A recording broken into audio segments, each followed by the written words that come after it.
The real frequency. Finding confidence and identity beyond the pulse of peer pressure. In the hallways of North High, everyone moved to the same beat. A new trend called the Pulse had taken over. Every student wore bright neon bands on their wrists that buzzed whenever a popular post went live. Rowan looked at their own bare wrist. Without the band, Rowan felt invisible, like a radio tuned to a station that no one else could hear. Jax, the captain of the debate team and the leader of the Pulse, stopped by Rowan's locker. He flicked his own glowing band, which hummed with a golden light. "You're trailing behind, Rowan," Jax said with a sharp smile. "The group is heading to the warehouse party tonight. You won't get the invite without a band. Don't you want to belong?"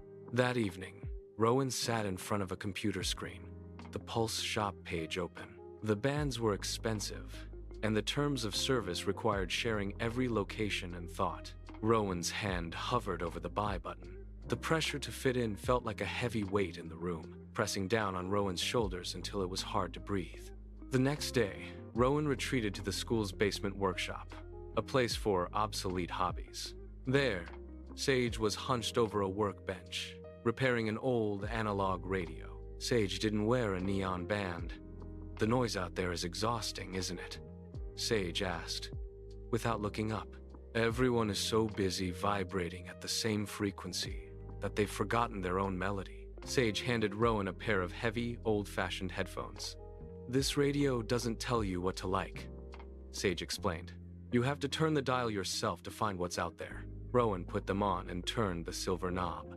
Through the static, a hauntingly beautiful cello solo emerged. It wasn't the Pulse, but it felt real. Later, Jax found Rowan in the cafeteria, still wearing the old headphones around their neck instead of a neon band. "Those are junk, Rowan," Jax laughed, loud enough for the nearby tables to hear.